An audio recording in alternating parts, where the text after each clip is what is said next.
Breaking news YCP నేత మాజీ మంత్రి అనిల్ కుమార్ యాదవ్ కు ఉచ్చుబిగిస్తోంది. నిన్న హైదరాబాద్ లో అరెస్ట్ అయిన బిరదవోలు శ్రీకాంత్ రెడ్డి కీలక విషయాలు వెల్లడించడంతో అనిల్ కుమార్ యాదవ్ గుట్టు రట్టయింది. క్వాడ్స్ అక్రమ రవాణా కేసులో అనిల్ కుమార్ యాదవ్ అడ్డంగా దొరికిపోయారు. మాజీ మంత్రులు అనిల్ కాకానితో తనకు వ్యాపార లావాదేవీలు ఉన్నాయని శ్రీకాంత్ రెడ్డి పోలీసుల ముందు అంగీకరించారు. అయితే 2023 ఆగస్టు నుంచి అనిల్ కాకానితో క్వాడ్స్ వ్యాపారం చేశారని శ్రీకాంత్ రెడ్డి పోలీసులతో చెప్పారు. లీజు గడువు ముగిసిన రుస్తుం మైన్ నుంచి క్వాడ్స్ తీసేశామని చెప్పుకొచ్చాడు. ఈ నేపథ్యంలో అనిల్ కుమార్ యాదవ్ ను పోలీసులు అదుపులోకి తీసుకునే అవకాశాలు కనిపిస్తున్నాయి.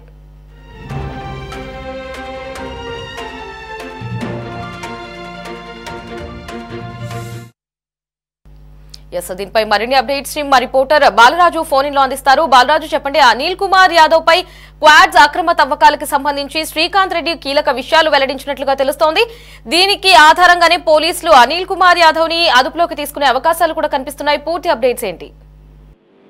లహరి, వైఎస్ఆర్ కాంగ్రెస్ పార్టీ అధికారంలో ఉన్న గత 5 ఏళ్లు వైఎస్ఆర్ కాంగ్రెస్ పార్టీలో ఉన్నటువంటి మంత్రులు కావచ్చు, ఆనాటి మంత్రులు కావచ్చు, ఎమ్మెల్యేలు కావచ్చు, విచ్చలవిడిగా ప్రజాధనాన్ని గండి కొడుతూ మరోవైపు ఎక్కడైనా సరే విచ్చలవిడితనంతో అక్రమాలకు పాల్పడ్డారనేది అయితే అప్పట్లో ఆరోపణలు వేసినప్పటికీ ఇప్పుడు అవన్నీ కూడా నిజం చేస్తూ అనేక ఘటనలు కూడా వెలుగులోకి వస్తున్నాయి. అయితే ఇటీవల కాలంగా వారు చేసిన అక్రమాలన్నీ కూడా ఒక్కొక్కటిగా వెలుగులోకి వస్తున్నాయి.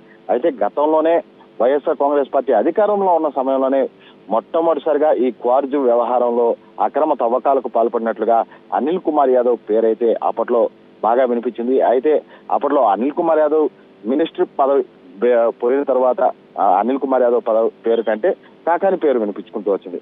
అయితే ఈ కేసులో ఇప్పుడు కేసు నమోదు చేసినప్పటి నుంచి ఒక్కొక్కరుగా, అంటే ఎవరైతే ఉన్నారో మొట్టమొదటి నుంచి ఇప్పటి వరకు కూడా ఎవరైతే ఉన్నారో అందరి పేర్లు కూడా ఒక్కొక్కటిగా చేర్చుకుంటూ వస్తున్నారు. అయితే ఇప్పటికే ఈ కేసులో 12 మందిని ముద్దాయిలుగా చేర్చినటువంటి పోలీసులు విచారణ అనంతరం అనేక మందిని కూడా చేర్చుకుంటూ వస్తున్నారు. ఈ క్రమంలోనే ఈ రోజు A12గా ఉన్నటువంటి బిరదవోలు శ్రీకాంత్ రెడ్డిని అరెస్ట్ చేసినటువంటి పోలీసులు ఆయన విచారించిన క్రమంలో అనేక విషయాలు అయితే వెలుగులోకి వచ్చాయి. అయితే ఆయన మొట్టమొదటి నుంచి కూడా వైఎస్ఆర్ కాంగ్రెస్ పార్టీలో కీలక నేతగా కూడా వ్యవహరించారు.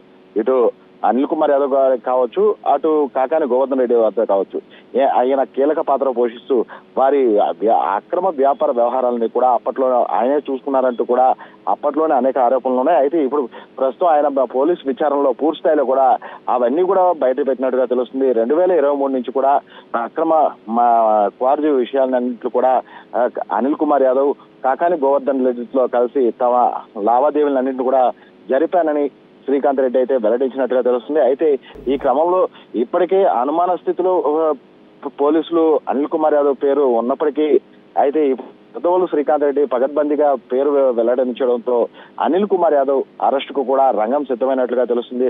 అయితే ఇటీవల కాలంగా అనిల్ కుమార్ యాదవ్ కూడా తాను ఈ అక్రమ మైనింగ్ విషయంలో కావచ్చు, అక్రమ క్వార్జీ విషయంలో కావచ్చు తనకేమీ సంబంధం లేదంటూ, చేసిన వాళ్ళంతా వేరే వాళ్ళు ఉన్నారంటూ అతను తప్పించుకునే విధానంగా అనేక రకాలుగా ఇటీవల కాలంగా అనేక వ్యాఖ్యలు కూడా చేశారు. అయితే అయినప్పటికీ ఇప్పుడు బిరదవోలు శ్రీకాంత్ రెడ్డి ఇచ్చినటువంటి స్టేట్మెంట్ తో అనిల్ కుమార్ యాదవ్ అయితే అతి త్వరలోనే పోలీసులు అరెస్ట్ చేయబోతారన్నది కూడా పెద్ద వాదనలు అయితే వినిపిస్తున్నాయి. Lahari, right Balaraju, thanks for the updates.